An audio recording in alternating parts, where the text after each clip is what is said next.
welcome to BBC Greenlands. I'm Lily Chapman. And I'm Thea Flack. Today we'll be finding out about a small primary school near Sheffield called Anston Greenlands. Our roving reporters, Alice, Violet and Olivia, have made the journey to the school to find out more.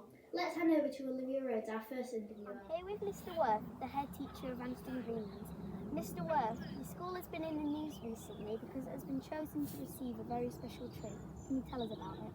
Yes, we're very excited about our sycamore gap tree.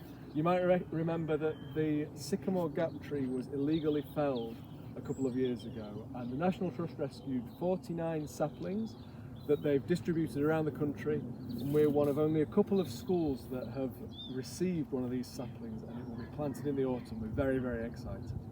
Mr. Worth, could you tell us about that large area of long grass over by the Bee Hotel? Well, this is one of the reasons that we've received the sapling. This is one of our rewilding areas. We run a rewilding award for all the schools in Rotherham. We had over 20 schools take part last year, and we've got even more taking part this year, so we're very excited about that too.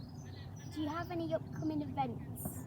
We do. We're going to be working with Team Green to recreate our wildlife pond. We've got a pond in school, but it's not been used for many years, and we want to bring back more biodiversity to it, so that's what we'll be doing this year. Thank you, Mr. Worth, for telling us about the amazing development you have in school to promote biodiversity. Now let's pass back to Lily in the studio. Thank you, Olivia, for sharing such positive news about how people in our community are working together to help our planet. Now let's pass on to Alice Buckley, who is our next interviewer. Hi, I'm with the children at Anston Greenlands involved most with the biodiversity project. Can you tell us what you're called? Hi, we're Team Green. Charlie, I've heard you get involved a lot with your school's environmental projects. Can you tell us more about them? Recently, we've planted exactly 60 trees in the school grounds. Wow, that's amazing. How do you think you've helped biodiversity? I think we have inspired other schools to help the environment while helping biodiversity. Thanks for that, Charlie. Over to you in the studio, Lily. Thanks, Alice. Violet is in the school grounds talking to another member of Team Green. Jack, your school grounds are amazing. Can you tell us a little about some of the different types of habitats that you have? We're currently standing in one of our two woodland areas around you. You can see a variety of trees, including sycamore, field maple, bird cherry and alder. On the copse floor we have found candle snub fungus and gel year fungus. That's fascinating. Tell me about some of the other wildlife areas. Certainly, we have a number of insect and bee hotels, some of these made by the children in school. We have several rewilded areas, including a large patch of meadow. There is also a dry stone wall, which is home to a range of insects. Thanks for showing us round, Jack. Now back to you in the studio, Thea. Violet, well done, Anston Greenlands. That's amazing. Now it's time for George for the weather. Will we need our brollies today, George? Today's news, the upcoming weather will be searing.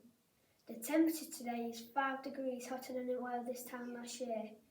This may not seem like much, but due to the burning fossil fuels, this can cause real problems. Try to stay inside if you can, because the UV rays might be dangerous due to the climate change. For those living in Sheffield, try not to use your cars. Instead, give walking a go as we're trying to use fewer than 15.2 million tonnes of carbon over the next 20 years. I'm going to pass it over to Lily now. Stay cool, Yes, we won't need our umbrellas in the north, but down in the south it's a different picture. I know the weather sounds nice as the temperature is high, but global temperatures are rising every year as a result of climate change, and that's bad for the planet. And that's it for today's news. Thank you for watching. Good night.